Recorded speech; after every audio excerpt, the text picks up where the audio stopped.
Ahora sí, nos da muchísimo gusto recibir como cada martes al profesor y periodista Jorge Santa Cruz. ¿Cómo está? Muy buenos días, bienvenido.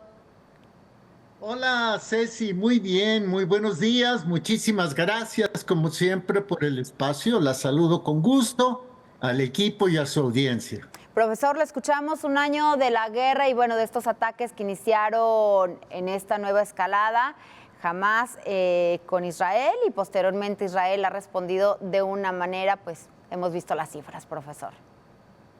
Totalmente, Ceci, y este primer aniversario del inicio de la guerra, lo que nos deja ver, Ceci, es que no solo es un conflicto en Medio Oriente, no es un conflicto regional, sino que forma parte de los planes que tienen las grandes transnacionales para enriquecerse a costa del sufrimiento humano de uno y de otro lado, sobre todo del lado palestino, del lado musulmán. Mire usted, voy a enumerar 5 costos de esta guerra que lleva ya un año. Los enumero y luego paso a dar detalles. El 6% de la población de Gaza ha muerto o ha resultado herida. El 6%. Los contribuyentes de los Estados Unidos han financiado en 17.900 millones de dólares al gobierno de Israel en asistencia militar. Por otro lado, Israel pretende los recursos energéticos de Siria, Líbano, Gaza e Irán. Asimismo, Netanyahu, el primer ministro israelí, pretende expandir las fronteras de Israel, es decir, dar paso a una siguiente etapa del plan del Gran Israel a cambio de impunidad, porque si pierde la guerra, los tribunales lo están esperando. Y un costo más, Ceci, el del petróleo.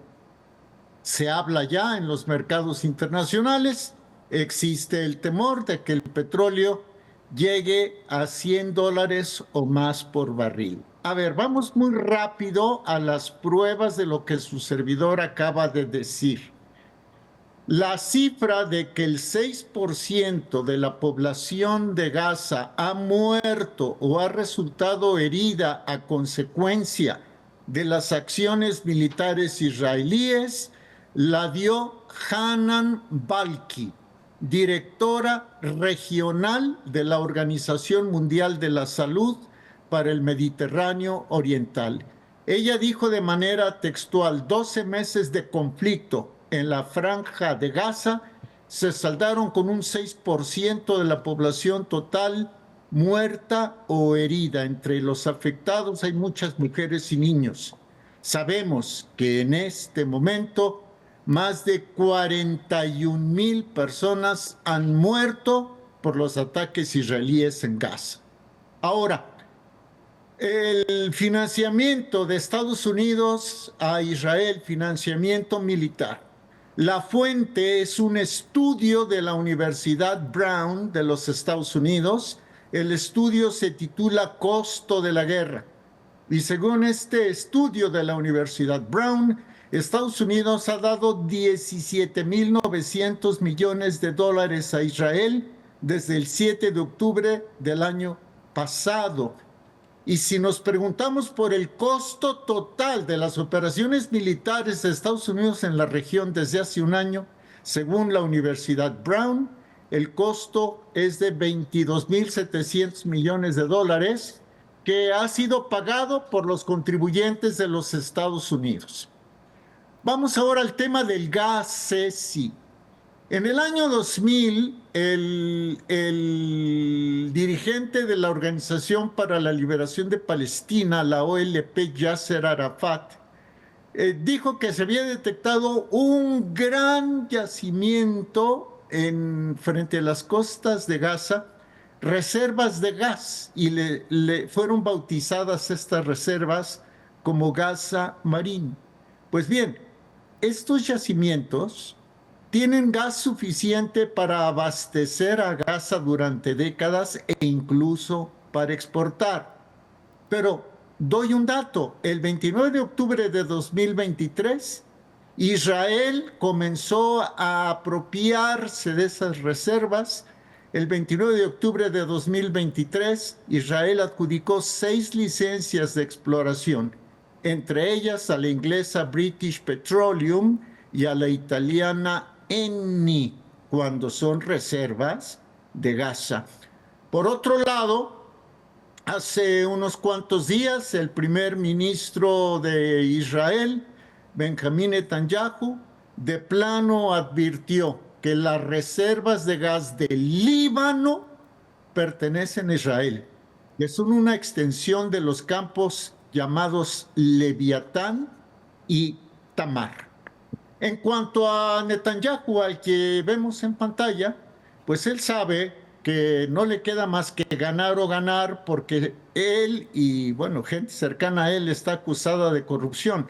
Entonces, también la forma de tratar de evadir a la justicia israelí es tratando de ampliar las fronteras, renovar el colonialismo israelí.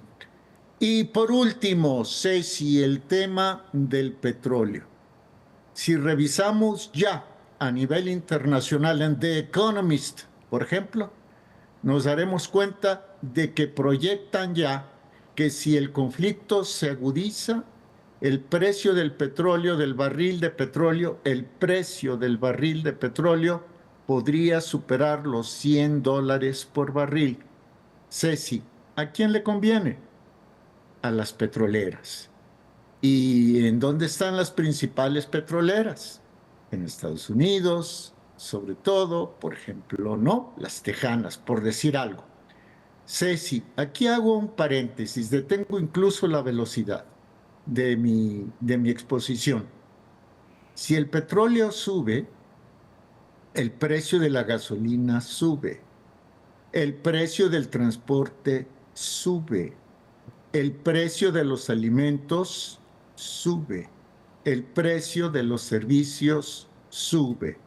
Entonces, después de exponer esto, la conclusión de sus servidores que hay intereses de orden económico y financiero a los cuales no les interesa que sigan muriendo personas inocentes, sobre todo del lado palestino y del lado árabe musulmán, porque aunque mueran ellos, si eso les significa multiplicar sus ya de por sí multimillonarias ganancias, entonces estarían dispuestas a que se agudice la guerra en Medio Oriente.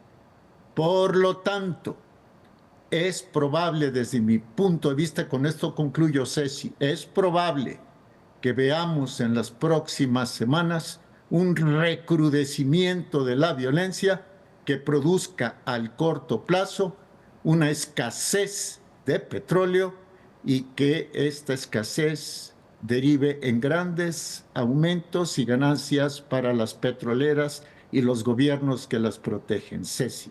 Profesor, efectivamente, pues a muchos no les interesa todas estas vidas que se han perdido en estos países, en esta guerra de un lado, de otro. Sin embargo, también hay países o gobiernos a los que no les conviene que el precio del petróleo, gasolinas, alimentos y demás suba. ¿Podrían entrar en este conflicto esos otros países o gobiernos y hacerse aún más grande, pues bueno, esta lucha de poderes? Bueno, no sé si leo bien su pregunta, Ceci. Me parece, cuando usted hablaba de esto, lo que visualicé inmediatamente fue a Irán. A Irán no le convendría, que es un gran productor de petróleo y perdería su petróleo. Israel quiere deshacerse del gobierno actual de Irán. Entonces no le conviene a Irán entrar en colisión, pero hay intereses a los cuales sí les conviene. Acabo de mencionar a la British Petroleum, a la italiana Eni. Bueno, también está metida ahí la Chevron de Rockefeller. Pues lástima de lo que está ocurriendo, profesor, porque vemos que, insisto, esta falta de solidaridad, esta falta de empatía con todas estas personas que han tenido que dejar sus hogares. Veíamos, pues bueno, en este aniversario de lo ocurrido en Israel, todos esos gobiernos que expresaban su solidaridad y pues muy pocos decían lo mismo, volteando a ver a todas estas personas fallecidas en Gaza y en otros lugares. Muchísimas gracias, profesor. Le mandamos un abrazo y nos vemos la próxima semana. Gracias, Ceci, igualmente. Muchísimas gracias al profesor Jorge Santa Cruz.